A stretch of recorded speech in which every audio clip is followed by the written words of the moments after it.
Welcome to Commerce class. In today's class, we are going to see about market. First, we see what is the meaning of market. Where did we get this word market from? Now, this word market was derived from Latin word called mercatus. Mercatus, what is the meaning of mercatus? Mercatus means trade, commerce, mercantile, or it can even refer to a place where business is transacted. Okay, so it refers to all these activities. So the word market was derived from a Latin word mercatus, which means trade, commerce, mercantile, and place where business is transacted. Now let us see the definition given by Pyle. He says market includes both place and region. So when he says place, he is very particular that only that particular place. But if it refers to region, a wide area we can say, in which buyers and sellers are in free competition with one another. So the buyer and the seller are free to buy and sell their product. Okay, so definition of market by Pyle. Market includes both place and region in which buyers and sellers are in free competition with one another. Now we go on to see what is the need for market. First, to exchange goods and service. So only if there is market, you can exchange your goods and service. Now previously it was barter system, exchanging goods against goods before the invention of money. So they required a place to exchange the goods and services. Next one, to adjust the demand and supply by price mechanism. So sometimes demands may be greater, sometimes supply will be greater. So you have to bring a balance between demand and supply, and that is brought about by price mechanism. Third, to improve the quality of life of society. Society life can be improved only if there is consumption, and for that we need a marketplace. So to improve the quality of life of the society. Next, to introduce new modes of life. Our life is never the same with the same environment. Environment changes. With environment changes, we also change our way of living. Okay. So to introduce new modes of life, we need to have a market. And finally, to develop product by enhancing market segment. So for where all these reasons, we need to have a market. Next, we go on to see the classification of market. What are the various classification? Here, there are very broad categories. They are categorized on the basis of area, on the basis of goods, on the basis of economic, and on the basis of transaction, on the basis of regulation, on the basis of time, on the basis of volume, and on the basis of importance. Now, for each, we have sub categories where we will see them in detail. First one, on the basis of area, geographical area. We see on the geographical area, it is family market, local market, national market, and international market. When you say family market, where exchange of goods or service take place among the family members alone. For local market, it refers to a town or a village or where the supply or demand is very limited. It can be with regard to perishable goods like fruits and vegetables and fishes. Next one is a national market where the demand is throughout the country. So you call it as a national market. Finally, international market or world market. Here, the demand and supply crosses the borders of nation where your consumers are spread throughout the world. So you call that as an international market. So it is family market, local market, national market, and international market. Next, we go on to see on the basis of commodities or goods. What do you mean by commodity?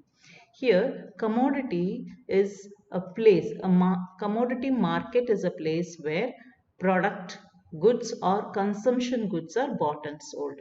Okay. So first they say produce exchange goods. Here it is an organized market for especially we can say agricultural product. Example, wheat exchange market of Hapur. Okay, here only one single particular product will be exchanged. Next, manufactured good market. Here they deal with manufactured goods. Example, the leather exchange market at Kanpur. Next one is the bullion market. They deal with purchase and sale of metals. Example, gold and silver. So it is a produce exchange, manufactured, and finally the bullion market. Third one, on the basis of capital, there are three types. So capital market, it is money market, foreign exchange market, the stock market. Money market dealing with short-term securities, where you get the different types of short-term securities market. Next one is the foreign exchange market. Those who involve in import and export, or they have to convert their currencies to foreign currencies. Okay, for this reason we need to have the foreign exchange market. Finally, the stock market, where the purchase and sale of shares and debentures and bonds take place. So these are the three different types of capital market. They are money market, foreign exchange market, and the stock market. Next, we go on to see on the basis of economic. First, it is a perfect market based on the economic perfect market. What do you mean by a perfect market? A market where there are large number of buyers and sellers and the price is uniform. The price is not different for a product, it is same, and the buyers and sellers have clear knowledge about the market, and goods can move from one place to another without any restrictions, and the goods are identical or homogeneous. But you should remember that such type of markets are very rarely found. So perfect market means number of buyers and sellers are large, the price should be uniform, buyers and sellers have perfect knowledge, goods must move from one place to another without any restriction, and the goods are homogeneous or identical.